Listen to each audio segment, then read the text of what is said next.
discussed the messages from the previous Sunday. We are in a series called This Changes Everything. The intro clip does say Jesus changes everything. It does. Yes, it does. It does. It says a bunch of stuff on there, but yeah, it does say Jesus. That's how somebody has this everything. burden to do everything the best he can, but at the same time, we're not changing the plan. We're not diverting from a plan. Yeah. We called it This Changes Everything in August, and dang it, That's what we're gonna do. That's what it's called. I don't think I've ever said this yet, but except when I say we're in a series called This Changes Everything, yes. Yeah. Oh well. This week was on parenting. Yep. Yeah. Yeah. Okay, I want to start off with we did not cover even 10% of what the Bible has to say about parenting. And I wish we could have covered more. Yeah. There's a lot of parenting verses I would have loved to talk about. And, could we have spotlights to Yeah. highlight different areas of different seats? If your seat's buzzing right now, this verse is for you. Okay, well, we didn't talk about any of that. I'm sorry, but We can hear if we want. It reminds me of something that I've noticed that when people underline something in their Bible, that they already agree with that. That's good. What they need to look at is what's not underlined. Same with when you're doing a message for the people who need to hear. The people who believe it, agree with it, and they're right on. The people who need to agree with it, you're just right over their head. That's how it goes. So. However, the message, I thought it was really, really, really good. If it was packaged into the priority of parenting has changed. Parenting hasn't changed. How to parent hasn't changed. Yep. But the priority of parenting has changed. It's just the priority part that really all you talked about. Yeah. And Basically. that is totally true. The need for, or not the need, God's desire, the impetus to train our kids to have a relationship with God through Jesus someday. And we talked about a lot of stuff outside of the message, from, run through a couple days before to just conversations we've had, to your story about a wrestling match 6 months ago, like this, how off we've gotten as parents in America, because that's basically all I know, but to do everything else except teach our kids how to know God. So much time and energy and money and effort and traveling to these places and studying, and all of those things are fine, but we completely miss what is most important, what lasts the longest, what is most fulfilling. We go to church maybe once a month if we're lucky and hope that they go to heaven someday. Yeah. And wait a minute, that doesn't seem right. I don't think that's how it's supposed to be. I don't know. So yeah, it was all about what's the focus, what's the priority, what's the goal, and are we going to do something about it? Right. What's the focus? Jesus changed the priority of parenting. What good would it do to gain the whole world and lose your soul? What good would it be to achieve all of those other things in parenting, to achieve all of them and miss that one? It would be meaningless. It would be a meaningless life. Ultimately, yeah, for sure. And then flip it. What if you got the soul thing right and missed everything else on that list? Yeah. Well, good thing that list is just a mist. Yeah. A lot of those things would come along with being a follower of Christ, but not the emphasis. Right. Some of them would. Some of them. Yeah, that's what I mean. Yeah. Some A of good they'd person, be a good person, probably be able to make a living. Some of those really good qualities, but some of that other stuff, being important, being a CEO, famous, who cares? Yeah, whatever. We should do a series called "The List is a Mist." The list. Only because it rhymes? Yeah, it's just in my head now. Okay. And we'll talk about how Jesus changes everything, but we'll call it "The List is a Mist." Because that's just how we do. Isn't that how it works? Good. But, gosh, there's just so much truth in there. No, hardly anything was talked about parenting. But the priority and responsibility of being a parent is that one over everything. So we've got relatively younger kids compared to yours. Even I try or struggle with my youngest daughter's 8 years old, and like, how much does she really understand? You know, how much do we tailor it to age? You've worked through all that, and now you're working on it with grandkids. How do you, or how did you, or how do you now take those spiritual disciplines and apply it based on age, personality, all that sort of stuff? Like, give us some pointers from the other side. Yeah, you know what? I don't know specifically. I just know that it's part of our life. When we're together, we talk about God. You guys know, on occasions we have communion together at home. We talk about the sacrifice. I ask my kids every year, at least once a year, sometimes more. I ask them in a very serious way, hey, if you die, if something happens, if I get that phone call, will I know you're in heaven? They've got the answer down pat now, so I ask it in a different way, or I say, oh, well, explain that to me. Well, what about this? And so I try to get them to explain it from a different way. So I know that they understand, that they get it, that it's their choice. Anyway, the whole thing. So we talk about this stuff. Obviously, going to church is very, very important. Always has. I've always wondered, if I wasn't so involved in the church, would we have still went to church that way? I can't answer that question, but I do know that that's probably why I became a pastor, because I wanted to be so involved in church. And I was before I was a pastor. This mission, I get it. But transferring it to our kids was just kind of normal life. We never, ever, ever hounded our kids or our grandkids on behaviors. Never did, probably never will. It's too late for that. But always relationship. And do you know God? Do you know He's here? Let's pray right now. Let's talk about this situation. God's with us, or God's here. I guess it's just been a part of our life, seriously. And never, really, I want to emphasize that, never living a Christian lifestyle, but actually living a relationship with God. And all the other stuff comes along with it, I assume, but so that's what we do now, even with grandkids. Same thing we do with our kids. A relationship. God is a part of our life, therefore God is a part of what we do every day. Yeah. Good. Well, sounds all right, because it's kind of what our house is like. It's just part of who we are. It's a pretty big part of who we are as a family. So yeah, good. And I do the question, like play a game of it, a trivia type stuff I do once in a while with the grandkids now. Hey, what's so-and-so's name, or how long did this, or what's, it's just some of that. Do they know Bible knowledge? So I do that, but not sit down. We're going to have you answer these questions. It's much more. Gather around, children. It's Bible study hour. Yeah, right. You don't do that. We don't do that. Oh, okay. No Bible study hour. So if a parent's watching this and they heard the message on Sunday, and now they think, okay, I got to do this, would you suggest they start having Bible study hour? If they do, don't call it that, but I would.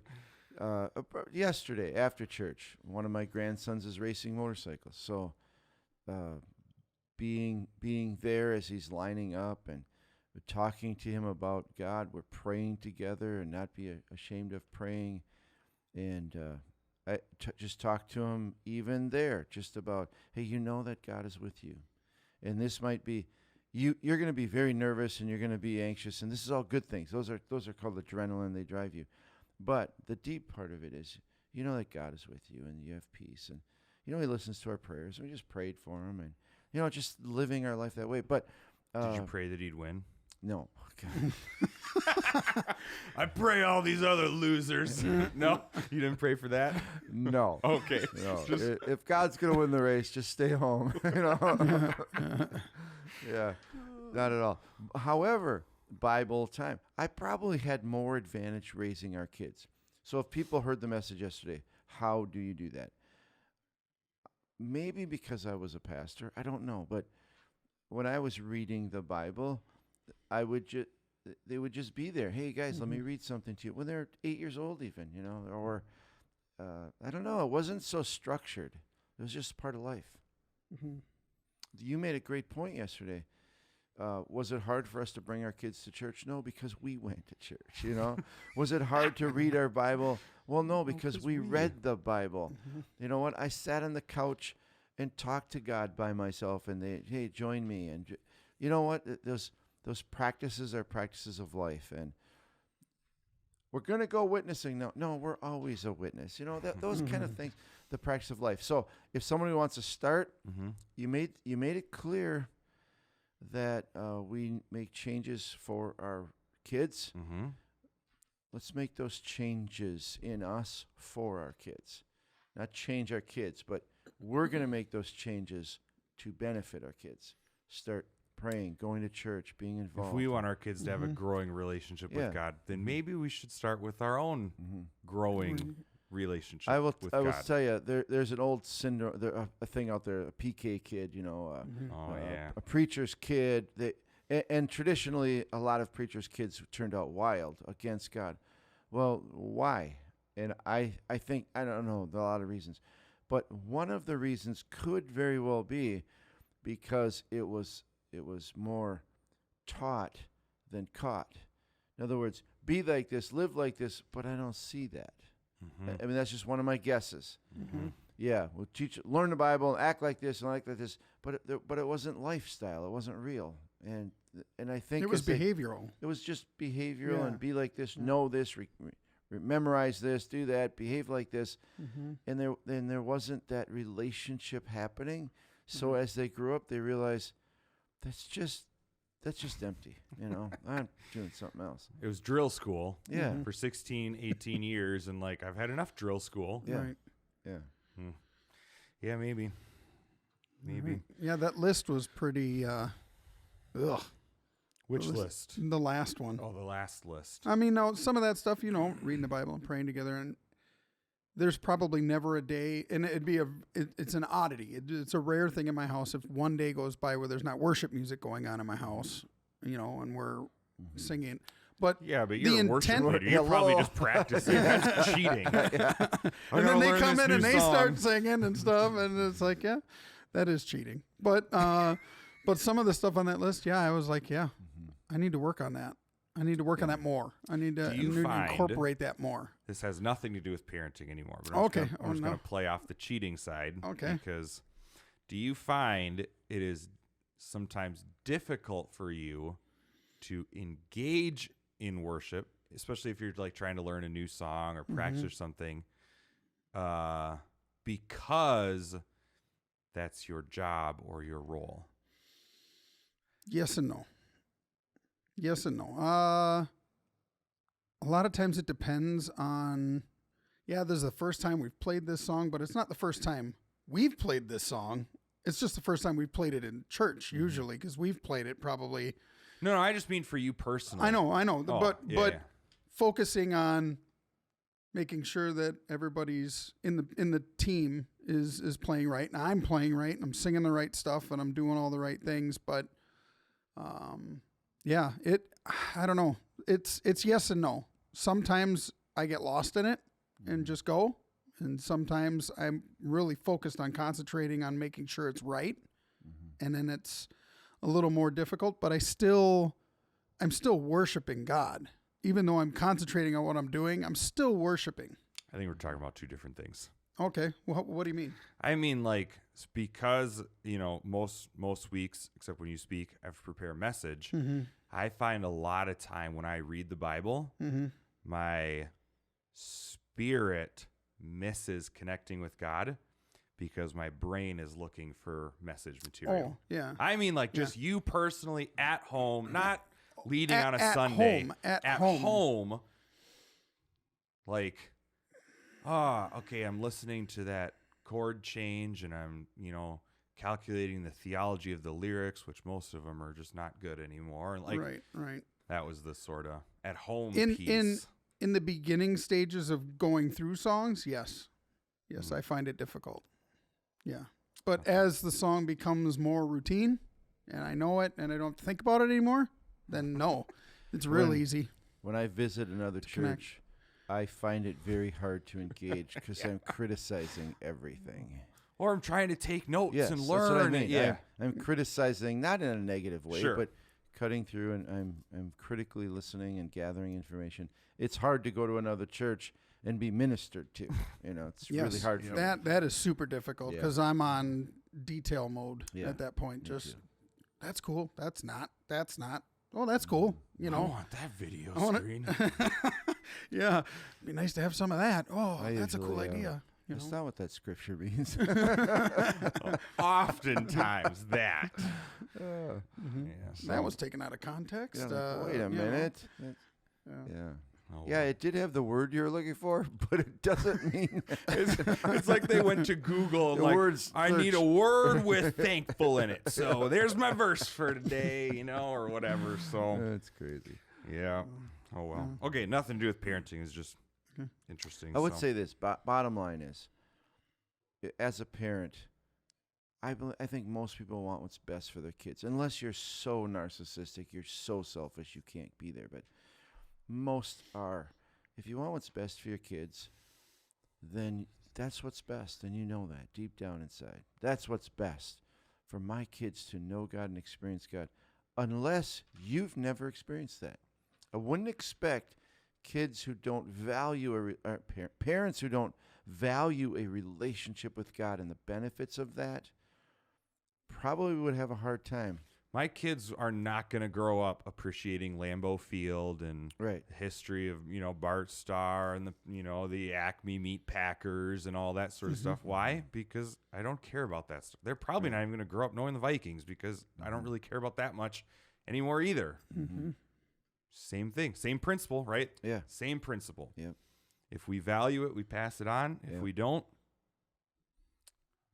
better hope your kids make some good Christian friends or end up at a church Yeah. church themselves someday, because Yeah. otherwise they ain't gonna. Well, I remember I haven't heard you say this for a long time, but something like show me grandparents who didn't really value church, and I'll show you grandkids who are gonna go to hell. Yeah. Basically, Mm-hmm. like, oh yeah, no, but we're still Christian, but we're just doing this other stuff, and then the parents basically know like just a little tiny bit, and the grandkids know absolutely nothing. What are those buildings that people's cars are parked at Sunday? What are those? What are those? Is that with a straight line and then another line going across? What's that mean? Yeah. Well, they know what a So- cross is, but Where they got What is small the T's on the significance? top of the. Why do they got lowercase t's? Why are on those their up there? building? Yeah. Oh well. Yeah. Okay, well, there you go. Yeah. Thankfully, my grandma was a believer and pushed and pushed and pushed to get me to church, and that's one of the reasons I'm in church now. yeah. I didn't grow up with it, Mm-hmm.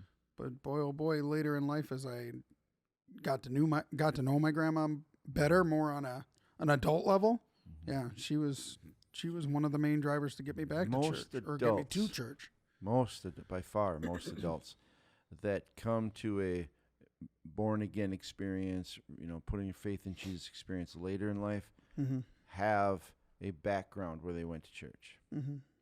Most of them do. Mm-hmm. Yeah. Best thing you can do for your kids. Bring them to church. Train them now. Train them. Okay, All right. there you go. All right. Well, we'll see you next week.